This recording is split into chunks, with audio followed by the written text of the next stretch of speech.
નમસ્કાર મિત્રો અને વડીલો, તમારું બધાનું ગુજરાતી સ્ટોરી ચેનલમાં સ્વાગત કરું છું. લગ્નમાં અચાનક જ વરરાજો વહુને પગે લાગ્યો.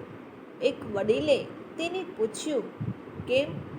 તો વરરાજાએ એવો જવાબ આપ્યો કે ત્યાં હાજર રહેલા બધા લોકો. જો આ સ્ટોરી તમને પસંદ પડે તો આ ચેનલને સબસ્ક્રાઈબ, લાઈક, શેર અને કમેન્ટમાં અભિપ્રાય જરૂર જણાવજો. લગ્નની વિધિ શરૂ થવામાં બસ હવે થોડા જ સમયની વાર હતી. વરરાજો અને દુલ્હન બંને તૈયાર થઈ ચૂક્યા હતા. લગ્ન નક્કી થયા અને લગભગ 8 મહિના જેવો સમય થઈ ચૂક્યો હતો. વરરાજાને દુલ્હન બંને એકદમ ખુશ હતા. એ બંનેના પ્રેમ લગ્ન થવાના હતા અને બંનેના પરિવાર તરફથી રાજી ખુશીથી મંજૂરી પણ મળી ગઈ હોવાથી તેઓ બંને ખુશ હતા. 8 મહિના પહેલાં સગાઈ કરી હતી અને આજે લગ્ન થવાના હતા. બંને એકબીજાને વર્ષોથી ઓળખતા હતા. કોલેજમાં સાથે ભણતા હતા. ત્યારે જ એકબીજા વચ્ચે દોસ્તી થઈ ગઈ અને સમય જતાં આ દોસ્તી ગાઢ પ્રેમમાં બદલાઈ ગઈ હતી. લગ્નની તૈયારીઓ પણ બંનેએ સાથે વિચારીને જ કરી હતી. કયા પ્રસંગ ઉપર શું પહેરવું, કયો ડ્રેસ કોડ રાખવો વગેરે બધું યુગલે સાથે મળીને જ નક્કી કર્યું હતું.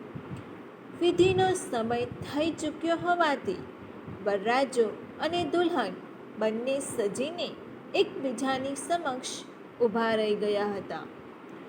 વરમાળા પહેરવાની જ રાહ જોવાઈ રહી હતી. બંનેએ એકબીજાને વરમાળા પહેરાવી એટલે બધા લોકો તાળીઓ પાડવા લાગ્યા. પરંતુ અચાનક જ વરરાજો નીચે નમીને વહુને પગે લાગ્યો. ત્યાં હાજર રહેલા બધા લોકો આશ્ચર્યચકિત થઈ ગયા. ઘણા લોકો હસવા પણ લાગ્યા હતા. એવામાં લગ્નમાં હાજર રહેલા એક વડીલે ત્યાં નજીક આવી અને વરરાજાને સહેજતાથી પૂછ્યું, કેમ બેટા, તે આવું કેમ કર્યું?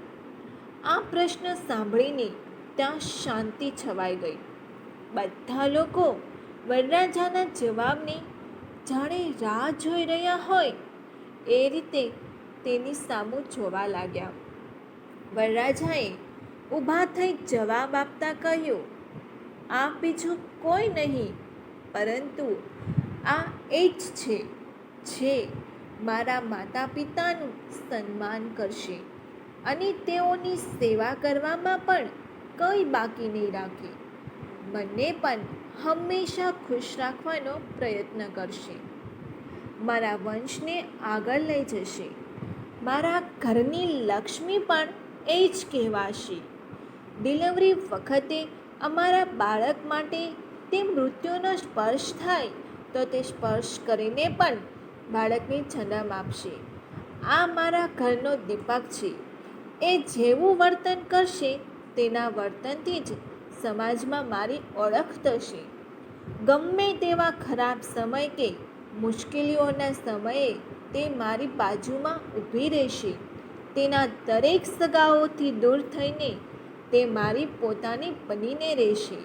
જો આ આટલું બધું કરી શકે તો શું આપણે થોડો આદર ન આપી શકીએ? અને જો સ્ત્રીઓને પગે લાગવાથી આ દુનિયા મારી ઉપર હસતી હોય તો એ દુનિયાની મને કોઈ પડી નથી. માત્ર એક જ શ્વાસ અટકાવ્યા વગર આટલું બધું વરરાજાએ કહી દીધું. એટલે ત્યાં હાજર રહેલા બધા લોકો આશ્ચર્યચકિત થઈ ગયા અને અમુક જ શબ્દોમાં તેને આજે ઘણું સમજાવી દીધું હતું. જો આ સ્ટોરી તમને પસંદ પડી હોય તો દરેક લોકો જોડે શેર કરજો. આવી સ્ટોરી સાંભળવા માટે આ ચેનલને સબસ્ક્રાઈબ, લાઈક, શેર અને કમેન્ટમાં અભિપ્રાય જરૂર આપજો. સાંભળવા માટે બધાનો ખૂબ ખૂબ આભાર.